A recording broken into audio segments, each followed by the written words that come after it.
Olá, pessoal! Para quem não me conhece, eu sou a Flávia, eu sou trabalhadora da Casa de Francisco de Assis e volta e meia, assim eu venho trazendo alguns estudos nessa época em que nós estamos mais virtuais, né?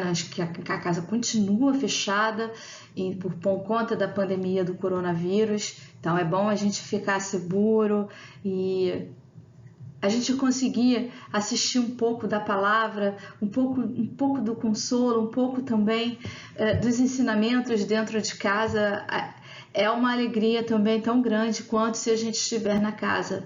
Se a gente fizer concentrado, se a gente fizer ter esse momento com a mesma alegria e com a mesma intensidade de que se a gente estivesse na casa, com a mesma intenção de fazer o bem, com a mesma intenção de receber e passar esse bem, a gente tem a mesma energia do que se estivesse na casa.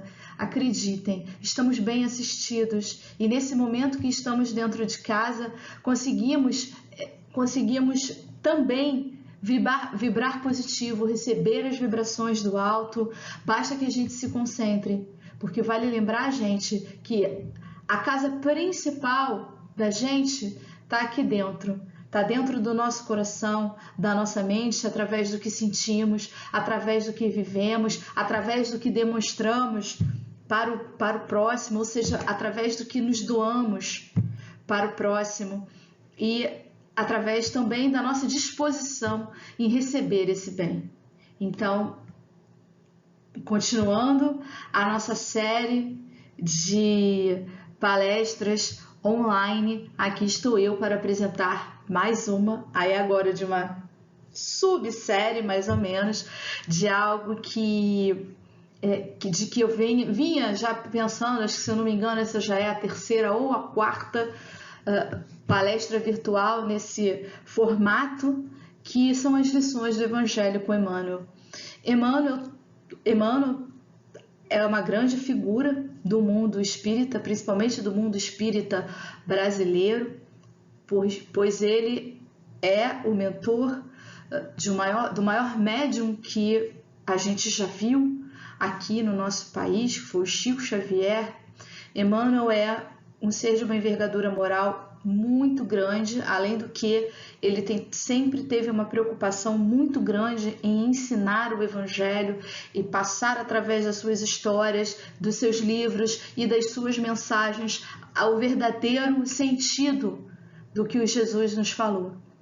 Então, Emmanuel é o nosso grande professor, é um grande auxiliar de Jesus na tarefa de nos passar o Evangelho. Então, além de tudo o que ele passou e que a gente já conhece, acho que talvez ouso dizer que a principal, pelo menos talvez não sei se principal, mas talvez com certeza a mais difundida coleção dele é essa daqui, olha, que é a coleção Fonte Viva, que é composta por 5 livros. Esse que eu mostrei, que é o Vinha de Luz, o Fonte Viva, o Pão Nosso, o Caminho, Verdade e Vida e mais um outro que eu esqueci. Que vergonha! Mas isso aí é fácil. E por que esses livros eles contêm lições do Evangelho na verdade, são lições em forma de frase, às vezes em forma de uma palavra, que Emmanuel tira do Novo Testamento, né, da parte do Evangelho só, e usa isso de forma a chamar e a explicar algum tema. Então, ele sempre tem um tema por trás de tudo que ele escreve. Então, ele escolheu uma passagem do livro do Evangelho e através dessa passagem ele discorre às vezes uma página e meia mais ou menos, né? Algumas linhas sobre esse assunto, e sempre é uma leitura muito boa, tanto uma leitura tão boa que as casas espíritas elas usam os livros, as lições como leitura de harmonização antes de começar. Acho que se não a maioria se não todas as reuniões, a maioria delas. Quando a gente fala assim, vamos ler uma página para abrir os nossos trabalhos, para nos harmonizar, para acalentar o ambiente, pode ter certeza, talvez 90% das vezes é uma lição desses livros da coleção Fonte Viva. Então, daí para vocês terem uma noção da importância dessa coleção para nós espíritas. E, como eu falei, normalmente a gente usa ela como página de abertura. A gente não se remete a estudá-las, né? Porque mesmo Emmanuel, mesmo sendo Emmanuel, tendo mastigado isso tudo pra gente, muitas vezes a gente não consegue, a gente ainda precisa de mais um pouquinho de detalhe, de mais um pouquinho de mastigação. E é essa a intenção. Muitas vezes dá falta pra gente uma coisa mais, digamos assim, mais corriqueira, sabe? Mais assim, descer o nível um pouquinho pra gente poder entender. Então, é essa a ideia, tá? Dessa lição, dessa série de palestras sobre o Evangelho através de Emmanuel. Então, por isso que o nome é Lições do Evangelho com Emmanuel. Então, é a gente tentar refletir um pouquinho sobre o tema que ele está trazendo aqui pra gente, tá bom? Então, a gente vai começar com a leitura do Pão Nosso, da lição 80, o não e a luta. Então, começa assim. Lição 80, o não e a luta. Mas seja o vosso falar sim, sim, não, não. Quem falou isso foi Jesus, está no Evangelho de Mateus, capítulo 5, versículo 37. E Emmanuel nos traz: ama de acordo com as lições do Evangelho, mas não permitas que o teu amor se converta em grilhão, impedindo-te a marcha para a vida superior. Ajuda a quantos necessitam da tua cooperação. Entretanto, não deixes que o teu amparo possa criar perturbações e vícios para o caminho alheio. Atente com alegria ao que te pede um favor. Contudo, não cedas à leviandade e à insensatez. Abre as portas de acesso ao bem-estar aos que te cercam, mas não ouvides a educação dos companheiros para a felicidade real. Cultiva a delicadeza e a cordialidade. No entanto, sê leal e sincero com as tuas atitudes. O sim pode ser muito agradável em todas as situações. Todavia, o não, em determinados setores da luta humana, é mais construtivo. Satisfazer a todas as requisições do caminho é perder tempo e, por vezes, a própria vida. Tanto quanto o sim deve ser pronunciado sem senso bajulatório, o não deve ser dito sem aspereza. Muita vez é preciso contrariar para que o auxílio legítimo não se perca. Urge reconhecer, porém, que a negativa salutar jamais perturba. O que dilacera é o tom contundente no qual é vazada. As maneiras, na maior parte das ocasiões, dizem mais do que as palavras.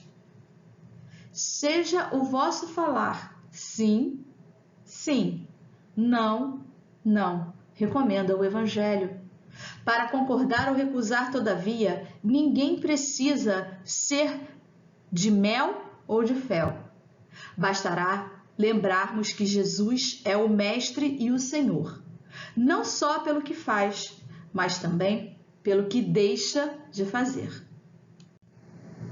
Então vamos para as reflexões sobre esse texto. Esse texto ele é muito, muito rico e a temática dele é sobre o não. A gente muitas vezes tem muito problema em dizer não. A gente a gente acha que a gente vai magoar as pessoas, a gente acha que precisa sempre dizer sim, que o sim é o mais correto. A gente muitas vezes aquela coisa, não quero brigar, então por isso que eu vou dizer sim, é por isso que eu vou concordar.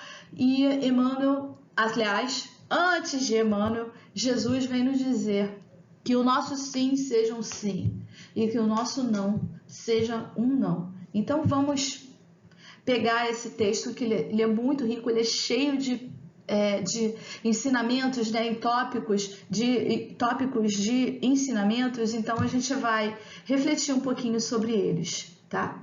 Então a primeira coisa que salta aos nossos olhos é a sabedoria no uso do nosso esforço.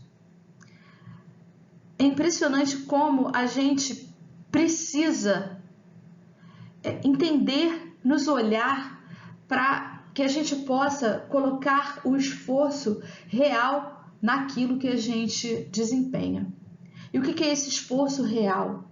É um esforço que ele não é nem mais e nem menos do que a gente deveria dar. Por quê? O esforço a mais, ele acaba gerando algumas consequências que a gente vai trazer um pouquinho mais para frente das nossas reflexões, mas de imediato o esforço a mais, ou seja, a mais no sentido de que além do nosso limite, ele vai nos trazer fadiga. Ele vai nos trazer, e a fadiga, não só a fadiga corporal, não só a fadiga material, mas a fadiga mental também.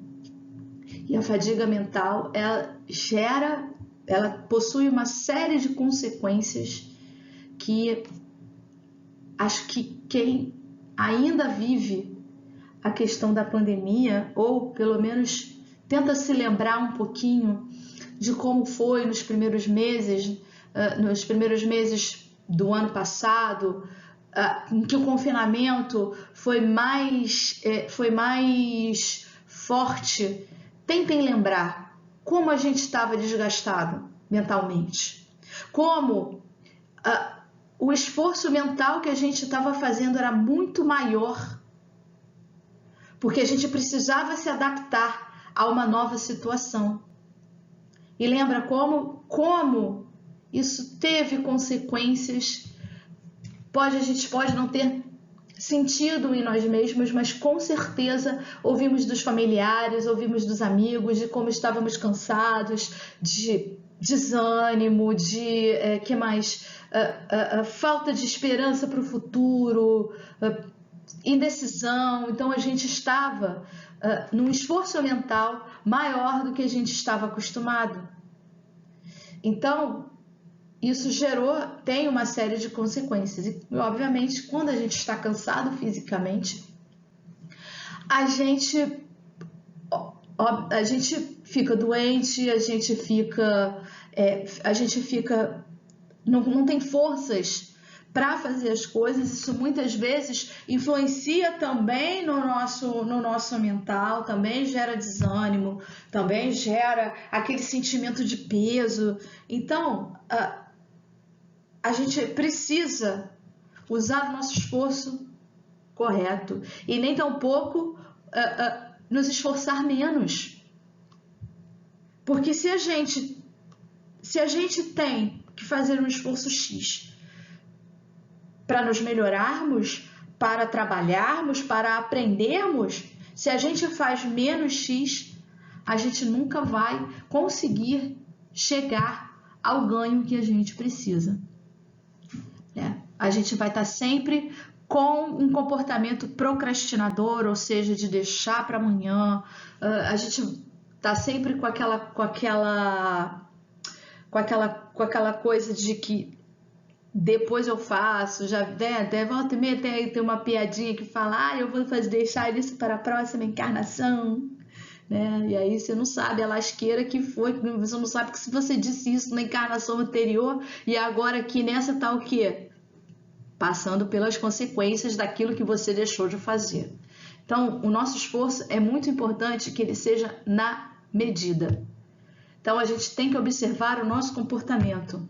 Se a gente não está se esforçando demais a ponto de gerar conflitos mentais e gerar fadiga física no nosso corpo, e nem tampouco nos esforçando de menos.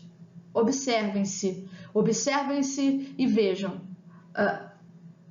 perante o trabalho, não só o trabalho espiritual, lembra que o trabalho espiritual é também do nosso burilamento interior, é também levantar aquelas questões que a gente precisa resolver, aquelas questões que acontecem na vida da gente e que muitas vezes a gente faz assim, olha, não quero ver, eu não quero saber, ao invés de enfrentar.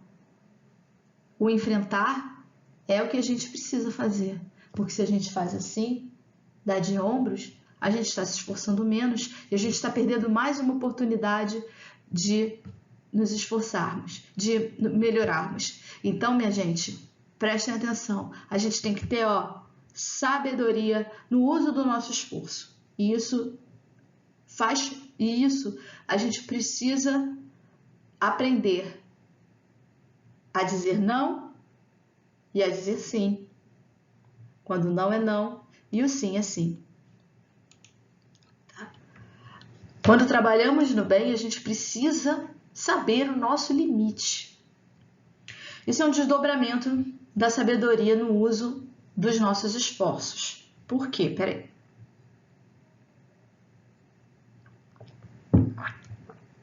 São dois aspectos desse, quando trabalhamos no bem, saber o nosso limite.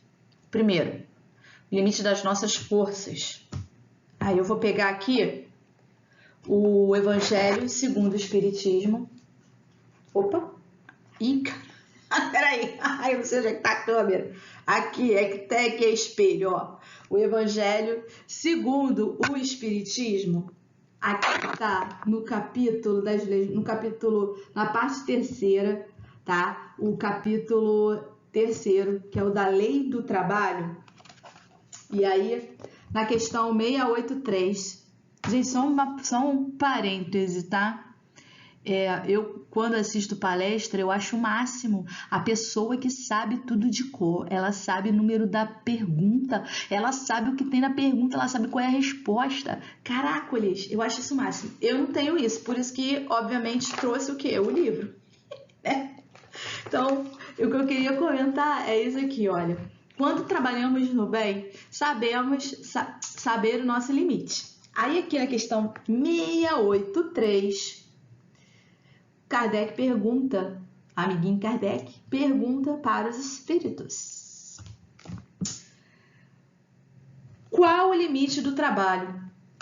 O das forças? Em suma, a esse respeito, Deus deixa inteiramente livre o homem. E aí, 685, tem o homem o direito de repousar na velhice? Sim, que a nada é obrigatório, senão de acordo com as nossas forças. Ou seja,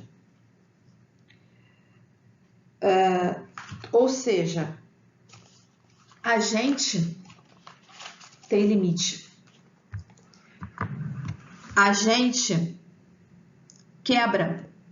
Lembra que a gente tem um corpo físico? Esse corpo físico, ele não é infinito, não. Ele é bem finito. O meu, então, tem 1,50 m.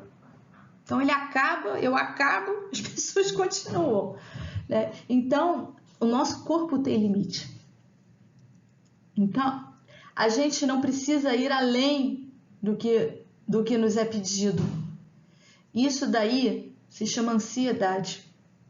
Não se chama esforço. Se chama ansiedade. E isso gera em nós a fadiga corporal, a fadiga mental. E o que acontece ao longo do tempo? O que acontece com o trabalhador que não está preparado para essa carga que ele mesmo colocou para ele? Vale lembrar que isso foi ele que colocou para ele mesmo. O cara quebra. A gente quebra. Aí começa a ficar estressado, ansioso, cansado. E o que acontece com isso? A energia da pessoa cai e o trabalho não fica do jeito que deveria.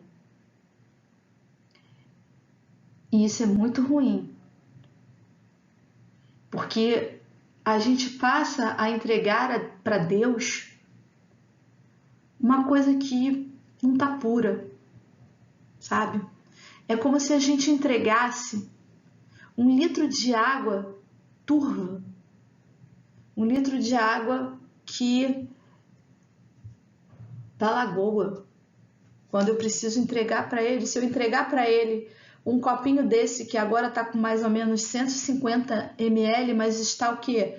De uma água limpa, vai fazer um bem muito maior do que 1 litro de água turva, 1 litro de água contaminada com o meu cansaço, com o meu estresse. Então, novamente, a gente precisa se observar, porque a gente tem limite. A gente tem as nossas forças e claro que a gente pode trabalhar e deve trabalhar para aumentar as nossas forças, mas as nossas forças não são infinitas. A gente tem que se lembrar até onde a gente pode ir. E o segundo aspecto com relação a isso, que aí também a gente vai falar com mais detalhes mais para frente, quando a gente começa a querer assumir um monte de coisa, a querer fazer e faz aqui, faz ali, não sei o que, a gente impede de outro poder trabalhar também, ter a oportunidade dele de fazer o seu trabalho, de se desenvolver, de evoluir também. A gente evolui muito quando a gente está trabalhando. A gente evolui no lidar com as pessoas, no desempenhar das tarefas, no aprendizado. E aí, quando a gente quer ansiosamente abraçar o mundo com as pernas, além de ficar cansado, a gente impede que o outro também possa se desenvolver, porque a gente está tirando a oportunidade do outro de trabalhar. A gente está tirando a oportunidade dele de desempenhar algumas funções e ganhar a mesma coisa. E aí, seriam 2 copos de água cristalina, mas a gente, nessa ânsia de querer fazer mais e de querer entregar mais, a gente impede que o outro dê a sua contribuição e entrega lá aquele litro de água da lagoa. Então, a gente precisa saber o nosso limite para que essas 2 consequências não ocorram, para que eu possa entregar o melhor de mim sempre. A nossa vida é um aspecto ali, em muitas dimensões, muitas. Então, a gente precisa observar, porque não é só o trabalho no bem, não. O trabalho no bem, ele nos rodeia o tempo todo. Então, muitas vezes, se eu estou fazendo também, quando eu estou fadigada porque eu não soube equalizar direitinho, eu vou ficar estressada e outra área, que talvez precisasse da minha atenção, que também é trabalho no bem, ela fica debilitada. Vamos prestar atenção nisso, né? E, como consequência desse trabalho no bem, é ajudar ao outro sem atrapalhar ou atrasá-lo. Quando isso tem muito por aí, tá? A gente fica numa ânsia de querer ajudar e de querer trabalhar e de querer fazer tudo o que a gente atropela as pessoas, a gente atropela o que elas precisam de verdade, né? Então, eu lembro quando eu trabalhei como voluntária nas Olimpíadas do Rio 2016, eu trabalhei nas Olimpíadas e nas Paralimpíadas. Eu nunca mais esqueci, isso já tem 5 anos, e eu nunca mais esqueci o vídeo de treinamento das Paralimpíadas. E foi muito engraçado. Eles fizeram uma esquete de humor, né? Aquele O Voluntário, que é aquela pessoa animada, toda fantasiada de roupinha de voluntário, cheia de amor para dar, cheia de disposição para trabalhar. Então, assim, era muito engraçado. A história era um voluntário que encontrou um cadeirante no meio o cadeirante estava como se estivesse esperando para atravessar o sinal. E aí, o que o voluntário feliz fez? Chegou lá, pegou o voluntário, eu vou te atravessar a rua. Aí pegou o cadeirante, atravessou a rua, largou o cadeirante do outro lado, né? E o cadeirante fez assim, ó. Ficou desesperado, e aí voltou o voluntário todo feliz e tal. E aí o cadeirante ficou assim, e aí chegou uma outra pessoa para ajudar, para perguntar por que o cadeirante estava. Aí o cadeirante começou a fazer assim, né? Por que o cadeirante estava assim, meio chateado. Aí o cadeirante falou: não, porque eu não queria atravessar a rua, eu estava esperando uma pessoa ali. E aí o rapaz me atravessou a rua e agora tem que atravessar tudo de volta. Ou seja, aí eles usaram esse exemplo engraçado para demonstrar justamente isso, na ânsia de ajudar, na ânsia de fazer o bem, na ânsia de ser útil, acabou atrapalhando a vida do cadeirante. Acabou, então era para isso, no sentido de educar os voluntários com essa vontade excessiva de trabalhar, com essa vontade excessiva de ser útil, né? Para a gente prestar atenção, ao invés de chegar e tomar essa atitude de uma forma até irresponsável, não é a palavra, mas de uma forma meio leviana, sabe? A gente parar e perguntar o que ele estava precisando, se ele precisa de ajuda, se a gente pode ajudar de alguma forma, e compreender quando o outro diz que não precisa. Muitas vezes a gente está todo cheio de vontade de ajudar, a gente pergunta assim: mas você precisa, a gente fica meio chateado porque a pessoa diz que não está precisando. Respeita o outro, respeita a necessidade do outro. E muitas vezes a gente, nessa ânsia, a gente não respeita essa necessidade que o outro tem de receber ou não a nossa ajuda. Ele às vezes realmente não está precisando. E tem essa outra questão, que é a questão do atrasar. A gente não pode esquecer que o outro tem as suas provas, o outro tem a sua necessidade de aprendizado, o outro tem o seu caminho a ser trilhado.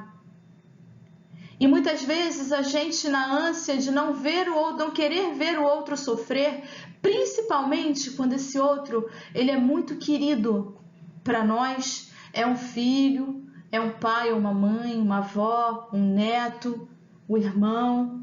Então, muitas vezes a gente, nessa ânsia de não querer ver o outro sofrer, a gente quer resolver tudo para ele, né?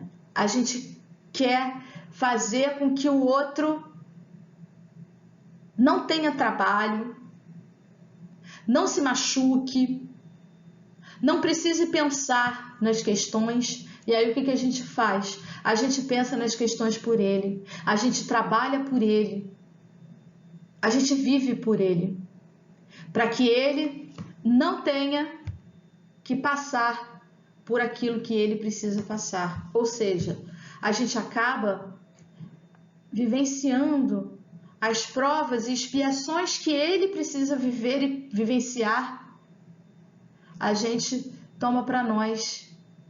Então, é muito comum a gente querer tomar a responsabilidade que seria do outro para nós. Afinal de contas, ele não precisa sofrer, coitado. Eu posso fazer, eu sou forte, eu posso fazer isso para ele. Só que por que você é forte? Vamos pensar junto. Por que você é forte? Você é forte porque algum dia na sua vida você passou por aquilo. Você trabalhou você trabalhou no sentido de que foi lá, correu atrás para resolver e se trabalhou para resolver.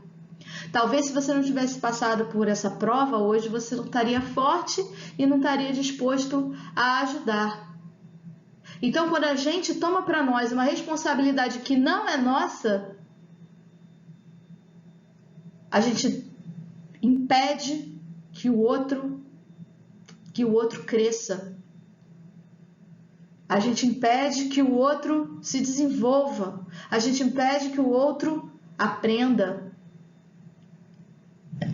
Eu lembro, meu pai sempre me contava essa história de quando eu era bebezinha, né? Acho que segundo ele eu devia ter uns 2 aninhos, mais ou menos, entre 2 aninhos.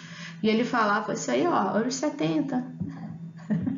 E aí ele falava que ele gostava muito, eu e meu pai, a gente sempre foi muito juntos, né? Então ele falava que ele gostava muito de quando ele ia fazer a barba em casa, de me botar sentadinha com os pezinhos na pia, só para fazer companhia. Aí ele me contou que uma vez, eu, bebezinha, fui lá e quis enfiar o dedinho na tomada. Tomada para criança, né? Imagina, que trem é aquele que tá no meio da parede? Eu quero mexer naquilo. Aí ele falou que eu não... Que aí ele ia e tirava a minha mãozinha. Aí ele ia e tirava a minha mãozinha. Até a hora em que eu enfiei, até a hora que ele falou, vou deixar, porque ela precisa aprender. Foi a hora em que eu enfiei o dedo na tomada, tomei um choque daqueles, comecei a chorar igual uma louca, mas aí meu pai falou, nunca mais eu botei o dedo na tomada. É isso.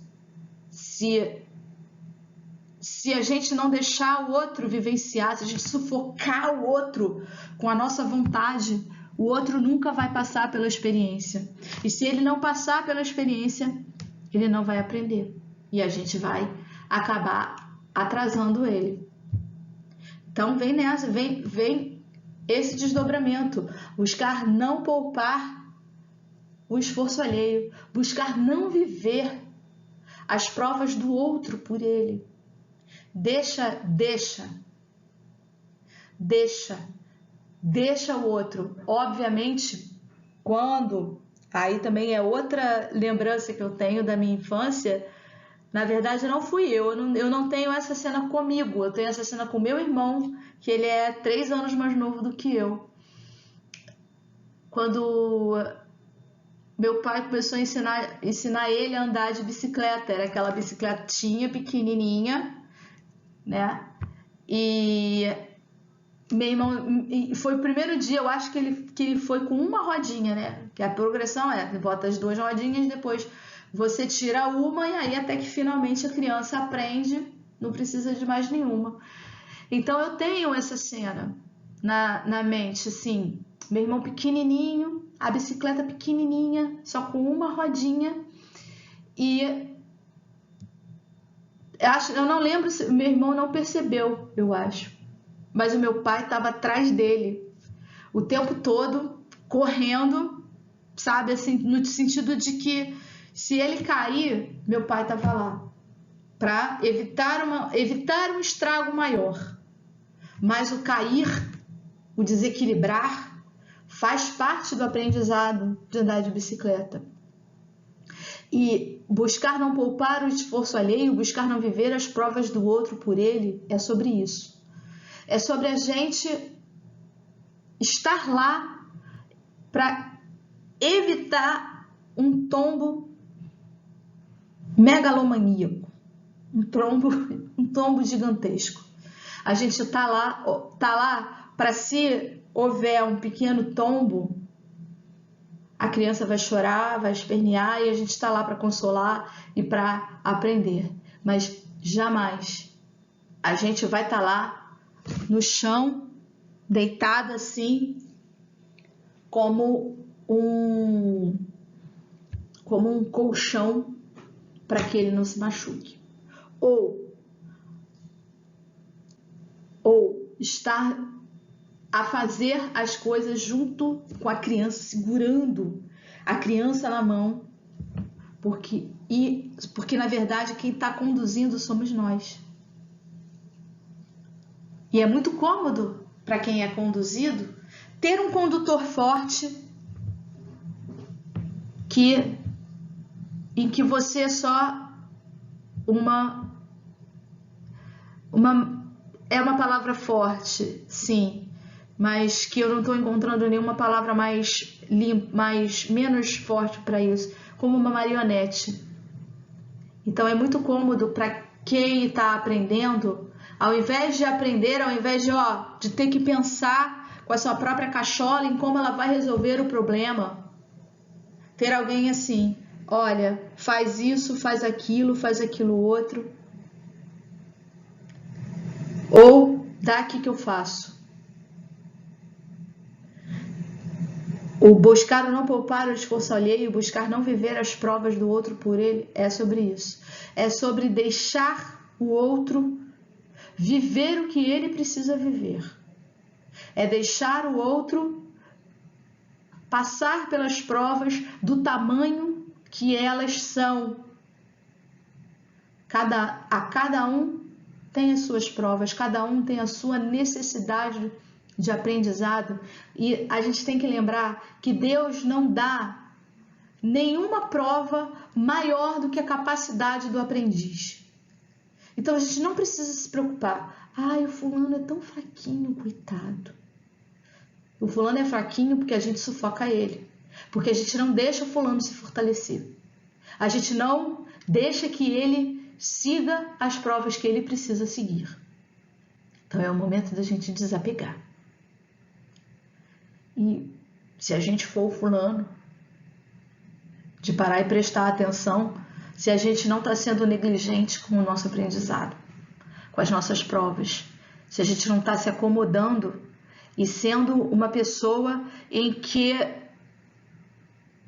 a gente deixa o outro fazer as coisas pela gente. Eu vou aprender nunca. Tá? Então, resumidamente, a gente precisa saber dizer não para todas essas situações que a gente veio comentando até aqui. O importante é a gente aprender a dizer não. E como Emmanuel falou no texto, não é o não com aspereza, esse não precisa ser áspero. Esse não precisa e deve ser amoroso, deve ser um não educativo. Se você vai negar alguma coisa a alguém, explique o porquê você está negando. Explique o que aquela ajude, acolha, mas digo não, encoraje. Faça com que aquela pessoa se sinta bem, se sinta capaz de fazer aquilo que normalmente você faria por ela. Então, ao negar, diga o quanto aquela pessoa é capaz. Diga o quão você confia nela para desempenhar aquela tarefa, desempenhar aquela função. E tenha coragem você também de dizer o não. Não se fira. Aqui, sabedoria no uso do nosso esforço. Sabedoria no uso do nosso esforço. Quando a gente só diz sim, sim, sim, sim, sim, sim, sim, a gente se fere. Porque a gente tira um tempo precioso que a gente precisa para nos olharmos, para cuidar do nosso aprendizado também. Aliás, saber dizer não é também um aprendizado. A gente precisa aprender a dizer não, a gente precisa saber a hora e a gente precisa aprender a enxergar quando o outro é um necessitado de verdade. Quando a gente não vai atrapalhá-lo ou atrasá-lo, a gente precisa dizer não para saber o nosso limite, senão a gente se fere. É um aprendizado também, né? Num dos livros do André Luiz que eu leio, como eu falei, eu não nem peguei a cola, porque eu estou me lembrando da história agora. Quando ele estava como aprendiz num dos postos de trabalho, resumidamente, né? Então ele via ali do alto do posto, ele via muitos irmãos sofredores, aquela cara, pedindo, pelo amor de Deus, abram as portas para mim, pois eu estou sofrendo muito. Poxa, qualquer pessoa ia ficar condoída daqueles irmãos muito sofredores. André Luiz ficou, eu ficaria também, todo mundo ficaria. E André Luiz foi falar lá com o instrutor. Mas instrutor, vamos abrir as portas para esses irmãos? Por que você não abre as portas para esses irmãos? Eles estão sofrendo muito. Aí um instrutor fala para ele: olha, André Luiz, a gente abriu as portas para eles inúmeras vezes. Eles vêm, ficam bem, e na hora que eles estão bem e se sentem livres, né? Porque na espiritualidade ninguém obriga ninguém a nada. A gente tem o nosso livre-arbítrio e usa ele de uma maneira muito mais plena do que aqui na crosta. Então, aí o instrutor falou, na hora que eles estão bem, eles vão embora, repetem os mesmos erros, voltam piores ainda, ficam bem, ou seja, é um loop infinito. E aí o instrutor estava explicando que, nesse caso, o não era o melhor a fazer. O não era o não educativo. Era o não que ia, talvez, despertá-los para a necessidade de se voltarem ao bem. Então, a gente precisa aprender a dizer não. Olha a sabedoria desse instrutor. Que como instrutor, ele é um ser de envergadura moral e intelectual muito maior que o meu. Muito maior, muito maior. Então, esse exercício pequenino que a gente faz, a gente está aqui debatendo, que a gente está aqui aprendendo com Emmanuel, olha o desdobramento dele. Quando a gente aprende e quando a gente consegue nos melhorar ainda mais esse aprendizado. Lembra? O aprendizado, ele começa com uma sementinha e vai crescendo até que se torne uma árvore frondosa.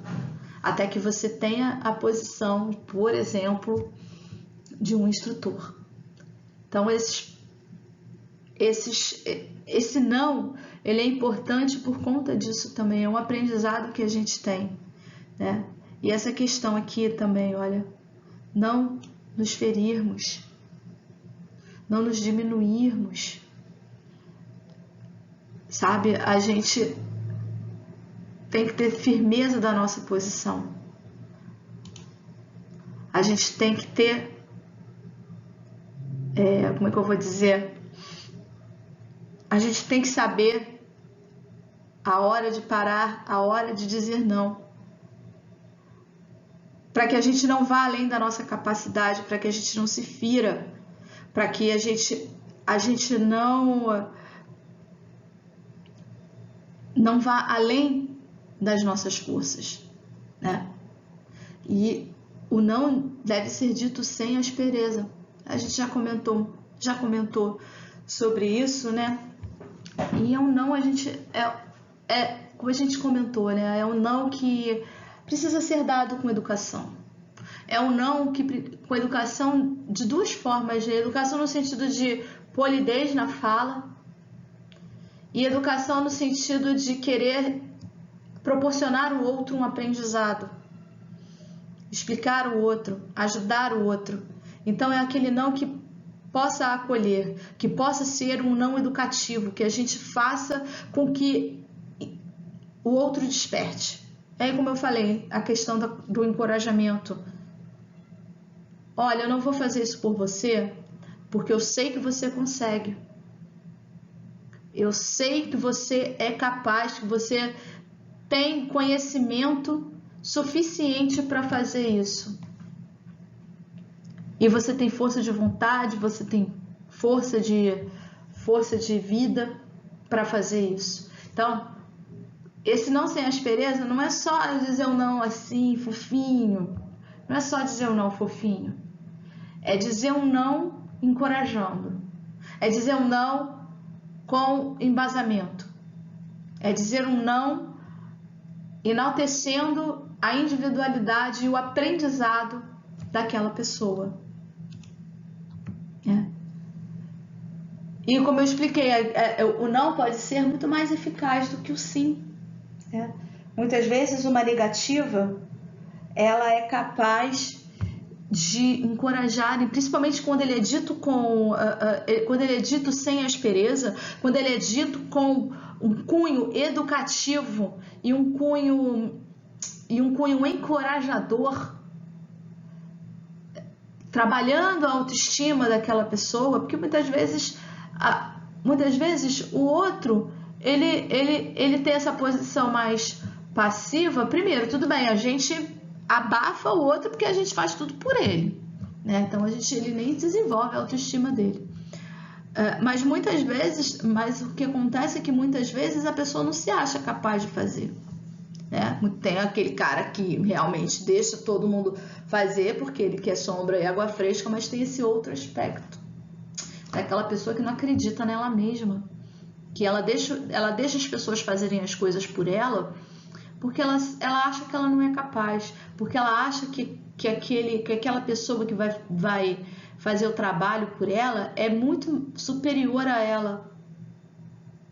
E quando a gente diz esse não encorajador, né, e diz assim, olha, vai, eu confio em você, você vai acertar, e se você não acertar, não tem problema.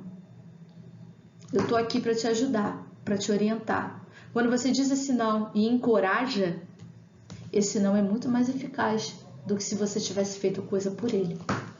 Porque senão, ele vai ensinar ele a efetivamente fazer as coisas que ele precisa fazer, mesmo que faça errado 1, 2, 3, 4, 5 vezes. Ele precisa aprender. É errando que se aprende. Todo mundo sabe disso. A gente sempre acha que vai, poxa vida, vamos estudar, vamos decorar o livro, mas não, a gente aprende mesmo na hora do vamos ver, na hora que a gente vai por um caminho, acha e chega lá, ó, pá, quebra a cara e aí volta para fazer o caminho direitinho. Então esse não, quando a gente diz, faz com que o outro tenha essa vivência. Então é muito mais eficaz, faz um bem muito maior nessas circunstâncias, você deixar o outro seguir, o outro fazer por ele mesmo. E o sim deve ser dado de coração sincero. Jesus falou sobre o não é não e o sim é sim. Esse sim é o sim sincero. Porque muitas vezes também a gente vai fazer as coisas pelos outros e aí o que acontece? A gente cobra um favor igual ou até maior, a gente faz de má vontade, a gente faz pela metade. Que lembra? Lá o primeiro, sabedoria no uso do nosso esforço. Lembra? Quando a gente está fadigado, um alfinete que pedem a mais pra gente, a gente já fica igual um doido, né? Então, esse sim, quando ele for dado, que seja um sim de coração, seja um sim sincero, seja um sim pleno. Por isso a importância da gente dizer o não. Da gente saber dizer o não, para que quando a gente diga esse sim, que esse sim seja o melhor sim que a gente deu na vida da gente. Seja por uma tarefa desse tamanhozinho ou por uma tarefa desse tamanhozão. Que seja um sim realmente de coração, seja um sim sincero. Seja um sim disposto a ajudar, não um sim disposto a, como tá aqui, ó. Não um sim disposto a poupar o esforço alheio. Não um sim disposto a viver as provas do outro por ele. Não, mas é um sim sincero, é um sim de caminhar junto. É um sim em que eu vou estar plena. E como eu já sei dizer não, obviamente, obviamente e consequentemente, esse meu sim, ele vai ser dado de coração. Vai ser um sim muito mais valorizado. Vai ser um sim muito mais concreto, muito mais embasado, com muito mais vontade, uma vez que eu aprendi a dizer não. Então, a gente deve mesmo aprender a discernir quando a gente deve dizer sim e quando a gente deve dizer não. É pela nossa saúde, é pela saúde do próximo, é pelo bem de toda a criação. Então vamos aprender sempre, minha gente, sempre. Na dúvida, pede ajuda. Na dúvida, mentaliza. Deus, o que eu faço, o que o Senhor me orienta nessa situação? Será que eu devo dizer sim? Será que eu devo dizer não? Vocês não têm a menor dúvida de que a resposta vai chegar. De que a gente vai ser capaz de tomar a decisão certa. Dizendo um sim, sim e um não, não. Que possamos aprender e que Deus possa nos abençoar sempre com a sabedoria, a tranquilidade e a serenidade para que tomemos as atitudes corretas. Obrigada, fica com Deus, que Ele abençoe a todos vocês, que assim seja.